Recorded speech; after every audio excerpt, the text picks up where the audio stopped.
नमस्कार साथियों, आप देख रहे हैं यूपी समाचार। आज की पहली खबर, माफिया अतीक अहमद के बेटे की मौत। झांसी जेल में बंद बड़े भाई से मिलने जा रहा था। वह गुरुवार सुबह प्रयागराज से झांसी जेल में बंद बड़े भाई अली से मिलने जा रहा था। क्रेटा कार में ओबान के साथ उसके 4 दोस्त थे। झांसी से 70 किलोमीटर पहले सुबह 10:30 बजे पूंछ थाना इलाके में तेज रफ्तार कार डिवाइडर से टकरा गई। आगे की सीट पर बैठे अबान और उसके दोस्त सोनू की मौके पर मौत हो गई, जबकि बाकी 3 घायलों उमर अहमद, मोहम्मद जैद और असलम को जिला अस्पताल भिजवाया।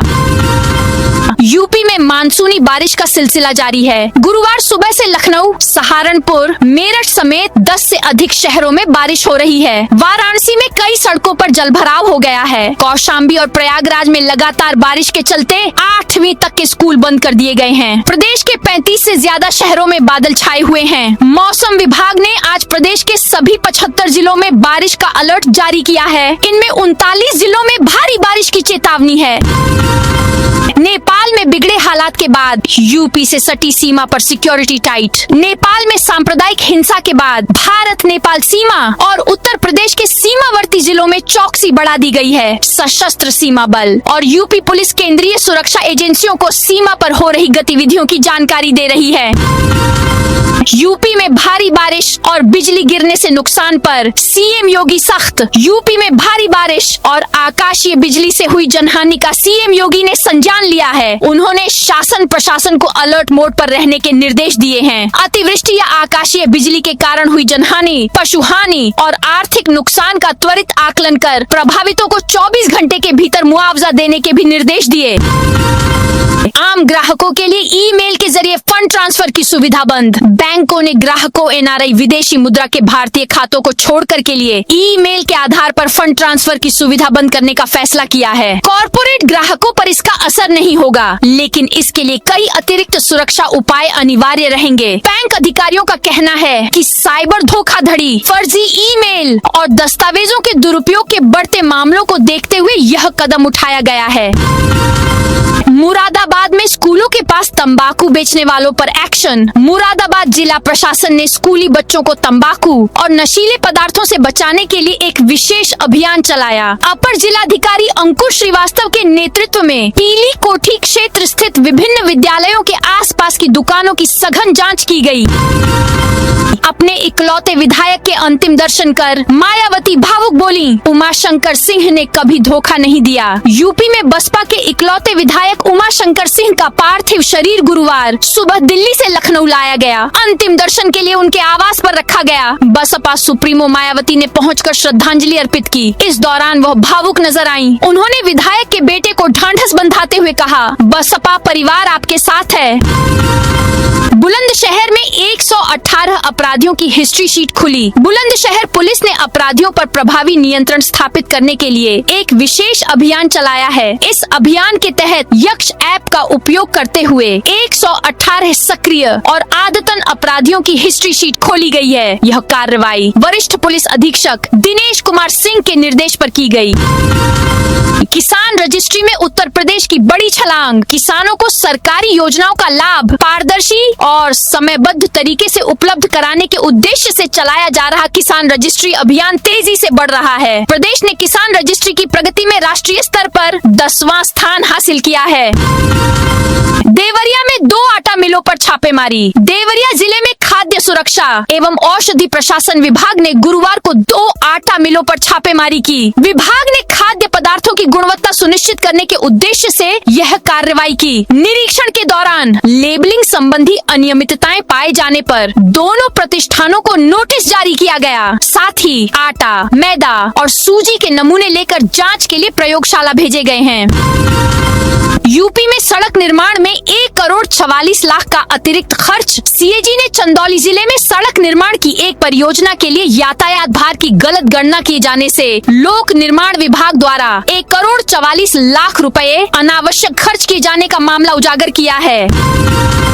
गोंडा में ब्रिजभूषण का शक्ति प्रदर्शन, नारे लगे, शेर आया। बाहुबली ब्रिजभूषण सिंह महिला पहलवानों से जुड़े यौन शोषण केस में बरी होने के बाद गुरुवार को पहली बार अयोध्या पहुंचे। अब वह शक्ति प्रदर्शन कर रहे हैं। सुबह 11 बजे उनकी फ्लाइट एयरपोर्ट पर लैंड हुई। 2000 से ज्यादा समर्थकों ने गाजे बाजे के साथ उनका स्वागत किया। उनके साथ लगभग 200 गाड़ियां का काफिला है। राहुल के प्रयागराज कार्यक्रम की ग्राउंड बुकिंग अचानक रद्द। कांग्रेस सांसद राहुल गांधी का प्रयागराज के जिस केपी ग्राउंड में 8 अगस्त को कार्यक्रम होना है, उसकी बुकिंग अचानक रद्द कर दी गई है। यह ग्राउंड केपी ट्रस्ट यानी कायस्थ पाठशाला का है। ट्रस्ट के कार्यवाहक अध्यक्ष चौधरी जितेंद्र नाथ सिंह ने बुधवार को शहर कांग्रेस कमेटी के नाम एक लेटर जारी किया। कहा, कार्यक्रम से 2 स्कूलों के बच्चों की पढ़ाई छूटेगी, मैदान भी खराब हो जाएगा। 5 साल की अवधि समाप्त होने से पहले क्यों नहीं कराए गए पंचायत चुनाव? इलाहाबाद हाई कोर्ट की लखनऊ खंडपीठ ने प्रदेश में पंचायत चुनाव समय से कराने की प्रक्रिया में हुई देरी पर गंभीर टिप्पणी करते हुए कहा है कि अगली बार पंचायत चुनाव कराने की प्रक्रिया कार्यकाल समाप्त होने से कम 2 वर्ष पहले शुरू की जानी चाहिए। सीएम योगी आज घुमंतु समाज के प्रतिनिधियों से करेंगे संवाद। उत्तर प्रदेश घुमंतु विकास बोर्ड के गठन के बाद मुख्यमंत्री योगी आदित्यनाथ गुरुवार को पहली बार विमुक्त, घुमंतु और अर्ध घुमंतु जनजातियों के प्रतिनिधियों से संवाद करेंगे। मुख्यमंत्री आवास पर होने वाले इस कार्यक्रम में समाज के प्रतिनिधि बोर्ड के गठन के निर्णय पर मुख्यमंत्री का आभार व्यक्त करेंगे। इस दौरान सामाजिक आर्थिक विकास से जुड़े विभिन्न मुद्दों पर भी चर्चा होगी। यूपी सबसे महंगा एक्सप्रेसवे 18 दिन में 84 जगह धंसा। उत्तर प्रदेश के नेशनल हाईवे अमेरिका के जैसे होंगे, ये वचन मैं आपको देना चाहता हूँ। नितिन गडकरी 13 जुलाई 2026 केंद्रीय परिवहन मंत्री ने लखनऊ कानपुर एक्सप्रेसवे के उद्घाटन पर ये भाषण दिया, लेकिन उनका दावा महज 18 दिन में ही गलत साबित हो गया। हालत ये है कि 63 किलोमीटर लंबा एक्सप्रेसवे 18 दिन में 84 जगहों पर धंस चुका है। सीएजी रिपोर्ट में खुलासा, यूपी परिवहन विभाग की लापरवाही से बिना फिटनेस दौड़ रहे हजारों वाहन। उत्तर प्रदेश में हजारों वाहन बिना वैध फिटनेस प्रमाण पत्र और परमिट के सड़कों पर चलते रहे, लेकिन परिवहन विभाग ने न समय पर नोटिस भेजे, न परमिट निरस्त किए और न ही देय शुल्क जुर्माना वसूला। नियंत्रक एवं महालेखा परीक्षक की रिपोर्ट में विभाग की इस लापरवाही से लाखों रुपए राजस्व का नुकसान हुआ है। हर घर तिरंगा अभियान में यूपी को नंबर 1 बनाने का लक्ष्य। मुख्य सचिव एसबी गोयल ने हर घर तिरंगा अभियान की समीक्षा की, जिसमें उत्तर प्रदेश को देश में प्रथम स्थान दिलाने का लक्ष्य रखा गया है। यूपी के शहरों की सुरक्षा का मास्टर प्लान तैयार, 51 जिलों में लगेंगे 1342 सीसीटीवी। प्रदेश सरकार ने 51 जिलों के 196 संवेदनशील चौराहों पर 1342 सीसीटीवी कैमरे लगाने के लिए लगभग 9 करोड़ रुपए आवंटित किए हैं। इसके अतिरिक्त पुलिस के बम निरोधक दस्तों के लिए 11 नए सूट खरीदने हेतु भी धनराशि जारी की गई है, जिससे शहरों की सुरक्षा मजबूत होगी।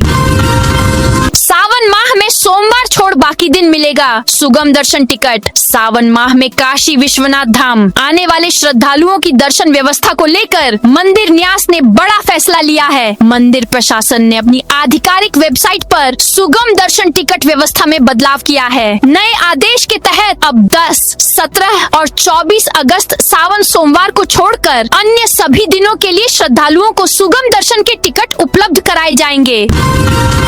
यूपी में स्कूल बदलने और एडमिशन में मिलेगी राहत। उत्तर प्रदेश में छात्रों के लिए 12 अंकों की अपार आईडी योजना शुरू की जा रही है, जो शैक्षिक रिकॉर्ड को सुरक्षित रखेगी और स्कूल बदलने की प्रक्रिया को आसान बनाएगी। यह आईडी केवल अभिभावकों की सहमति से ही बनाई जाएगी, जिससे पारदर्शिता और सुविधा बढ़ेगी। यूपी में नंद बाबा मिशन से संवर रही ग्रामीण अर्थव्यवस्था। उत्तर प्रदेश ने 38.8 मिलियन मीट्रिक टन दूध उत्पादन के साथ देश में शीर्ष स्थान हासिल किया है, जो नंद बाबा दुग्ध मिशन की सफलता को दर्शाता है। इस मिशन ने ग्रामीण अर्थव्यवस्था को मजबूत किया है और लाखों नए रोजगार के अवसर पैदा किए हैं।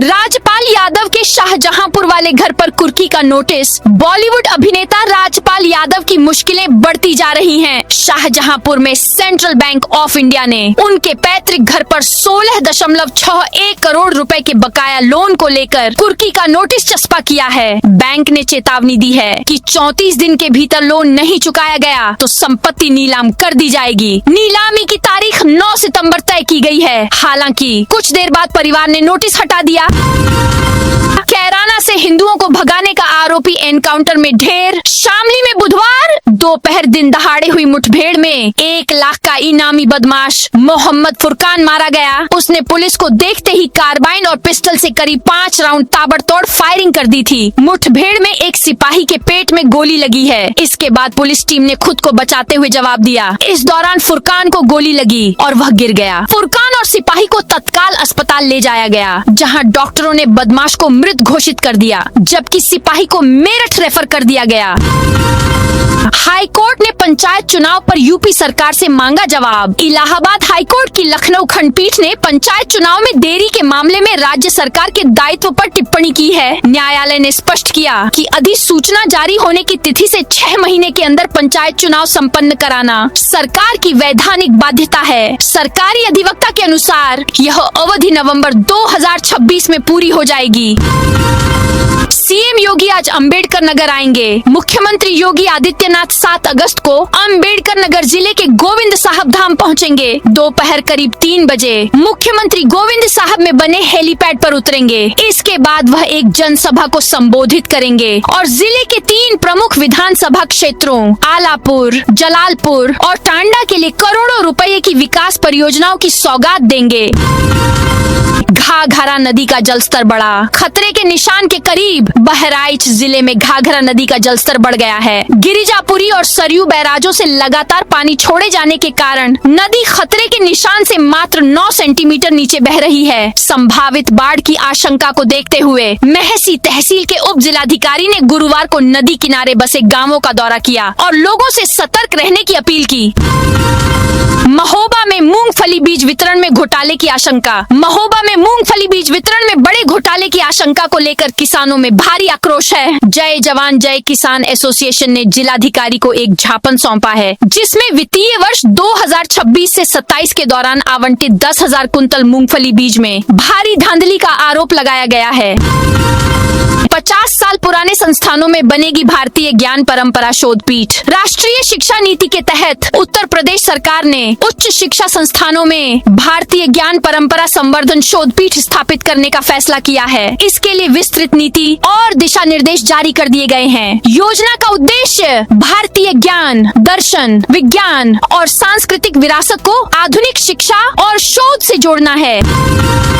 काशी क्षेत्र में हर घर तिरंगा अभियान को धार देंगे मंडल बूथ कार्यकर्ता। काशी क्षेत्र में भारतीय जनता पार्टी तिरंगा यात्रा और हर घर तिरंगा अभियान को धार देगी। भाजपा काशी क्षेत्र के 16 संगठनात्मक जिलों में विशेष मॉनिटरिंग करेगी। पीएम के संसदीय क्षेत्र होने के चलते अभियान को काशी के संगठन की प्राथमिकता माना जा रहा है। शराब दुकानों के मामले में आबकारी आयुक्त हाईकोर्ट में तलब। इलाहाबाद हाईकोर्ट ने प्रदेश में बिना स्थान चिन्हित किए शराब की दुकान का ठेका देने के मामले को गंभीरता से लिया है और आबकारी आयुक्त प्रयागराज को शराब नीति के साथ 12 अगस्त को हाजिर होने का निर्देश दिया है। यह आदेश न्यायमूर्ति प्रकाश पाड़िया और न्यायमूर्ति विनय सरन की खंडपीठ ने विजय कुमार कुलश्रेष्ठ की याचिका की सुनवाई करते हुए दिया है। याचिका पर अधिवक्ता श्री कृष्ण शुक्ल ने बहस की। खंडपीठ ने शराब की दुकानों के लाइसेंस देने की मौजूदा नीति पर सवाल उठाते हुए एक महत्वपूर्ण पहल की है। लखनऊ में 7 अगस्त को संपूर्ण समाधान दिवस। नगर निगम लखनऊ द्वारा नागरिकों की समस्याओं के समाधान के लिए शुक्रवार को संपूर्ण समाधान दिवस का आयोजन किया जाएगा। मेयर सुषमा खरकवाल की अध्यक्षता में जनता की शिकायतें अधिकारी सुनेंगे। इसमें शहरवासी नगर निगम से जुड़ी अपनी समस्याएं एवं शिकायतें सीधे संबंधित अधिकारियों को बताएंगे। मुरादाबाद में कांवड़ियों को 24 घंटे मिलेगा इलाज। मुरादाबाद में कांवड़ यात्रा को लेकर स्वास्थ्य विभाग ने तैयारियां पूरी कर ली हैं। शिव भक्तों को तत्काल चिकित्सा सुविधा उपलब्ध कराने के लिए जिले भर में 14 अस्थायी स्वास्थ्य शिविर स्थापित किए गए हैं। इन शिविरों में 24 घंटे डॉक्टर, फार्मासिस्ट और पैरामेडिकल स्टाफ की ड्यूटी रहेगी। सीतापुर कांग्रेस कार्यालय 15 दिन में खाली करने का आदेश। सीतापुर में शहर कांग्रेस कमेटी के कार्यालय को लेकर नगर पालिका परिषद ने बड़ा प्रशासनिक फैसला सुनाया है। तामसेनगंज स्थित ऐतिहासिक घंटाघर भवन की पहली मंजिल पर संचालित कांग्रेस कार्यालय को 15 दिनों के भीतर खाली करने का आदेश दिया गया है। नगर पालिका परिषद की अधिशासी अधिकारी एवं न्यायिक उप जिलाधिकारी सीमा सिंह ने कांग्रेस कमेटी की ओर से दाखिल आपत्तियों को निराधार बताते हुए खारिज कर दिया और भवन का कब्जा नगर पालिका को सौंपने के निर्देश दिए हैं। गोमती नगर रेलवे स्टेशन की कमर्शियल परियोजना में देरी 4 साल बाद भी नहीं मिला। दुकानों का कब्जा। लखनऊ के गोमती नगर रेलवे स्टेशन से जुड़ी प्रीमियम कमर्शियल परियोजना में देरी को लेकर आवंटियों का आक्रोश बढ़ता जा रहा है। उनका कहना है कि 4 साल पहले दुकानें आवंटित की गई थीं और अधिकांश आवंटी करीब 95% भुगतान भी कर चुके हैं। इसके बावजूद अब तक न तो निर्माण कार्य पूरा हुआ है और न ही दुकानों का कब्जा सौंपा गया है। मुजफ्फरनगर में 9 लाख की तिरुपति बालाजी मंदिर वाली कांवड़ श्रावण मास की कांवड़ यात्रा अपने चरम पर पहुंच चुकी है। हरिद्वार से पवित्र गंगा जल लेकर लौट रहे शिव भक्तों के साथ अब एक से बढ़कर एक भव्य और आकर्षक कांवड़ मुजफ्फरनगर के ऐतिहासिक शिव चौक से होकर गुजर रही है। बुधवार देर रात करीब 12 बजे तिरुपति बालाजी मंदिर के स्वरूप वाली विशाल कांवड़ शिव चौक पहुंची तो श्रद्धालु इसे देखने के लिए रुक गए। गोंडा पहुंचे श्री राम मंदिर ट्रस्ट सदस्य राजकुमार दास। श्री राम मंदिर ट्रस्ट के सदस्य राजकुमार दास महाराज आज गुरुवार दोपहर 12:30 बजे गोंडा के एक दिवसीय दौरे पर पहुंचे। यहाँ उनके समर्थकों और कार्यकर्ताओं ने उनका स्वागत किया। उन्होंने संसद के बाहर विपक्ष द्वारा किए गए प्रदर्शन और चंदा संग्रह पर अपनी प्रतिक्रिया दी है। कंप्यूटर सहायक भर्ती के 23 अभ्यर्थियों के आवेदन रद्द। उत्तर प्रदेश लोक सेवा आयोग ने कंप्यूटर सहायक परीक्षा 2025 के दूसरे चरण से पहले 23 अभ्यर्थियों के आवेदन रद्द कर दिए हैं। आयोग ने यह कार्रवाई अनिवार्य शैक्षिक योग्यता पूरी न करने और जरूरी दस्तावेज जमा न करने के कारण की है। प्रभावित अभ्यर्थी 12 अगस्त 2026 की शाम 5 बजे तक अपील कर सकते हैं। कृषि विश्वविद्यालय में 45 करोड़ रुपए से बनेगा अत्याधुनिक सभागार। अयोध्या जिले के कृषि विश्वविद्यालय कुमारगंज को प्रदेश सरकार से बड़ी सौगात मिली है। विश्वविद्यालय परिसर में 45 करोड़ रुपए की लागत से अत्याधुनिक सुविधाओं से युक्त एक विशाल सभागार का निर्माण कराया जाएगा। शासन से इस परियोजना को मंजूरी मिलने के साथ ही धनराशि भी स्वीकृत कर दी गई है। निर्माण कार्य जल्द शुरू होने की उम्मीद है। संभल हिंसा रिपोर्ट में बड़ा खुलासा। 10 मिनट के भाषण से भड़की भीड़। संभल में आयोग की 450 पन्नों की रिपोर्ट ने 24 नवंबर 2024 को हुई हिंसा की कई परतें खोल दी हैं। आयोग ने अपनी जांच में समाजवादी पार्टी के सांसद जियाउर रहमान बर्क, विधायक पुत्र सुहेल इकबाल, जामा मस्जिद के पदाधिकारियों समेत कई लोगों की भूमिका पर सवाल उठाए हैं। रिपोर्ट में कहा गया है कि सर्वे से पहले दिए गए भाषण, सोशल मीडिया के जरिए भीड़ जुटाने की कोशिश और बाहरी तत्वों की सक्रियता ने हालात को हिंसा तक पहुंचा दिया। हसी नदी की टैपिंग पर एनजीटी सख्त पूछा। गंगा की सहायक नदी को नाला कैसे घोषित किया? राष्ट्रीय हरित अधिकरण एनजीटी ने वाराणसी की पौराणिक हसी नदी की टैपिंग और उसे नाले के रूप में वर्गीकृत किए जाने पर कड़ा रुख अपनाया है। एनजीटी ने राष्ट्रीय स्वच्छ गंगा मिशन से पूछा है कि गंगा की सहायक नदी की टैपिंग की अनुमति राज्य सरकार को किस आधार पर दी गई और उसे नाले की श्रेणी में कैसे रखा गया। तो दोस्तों, यह थी आज उत्तर प्रदेश के सभी जिलों की दिन भर की ताजा और बड़ी खबरें।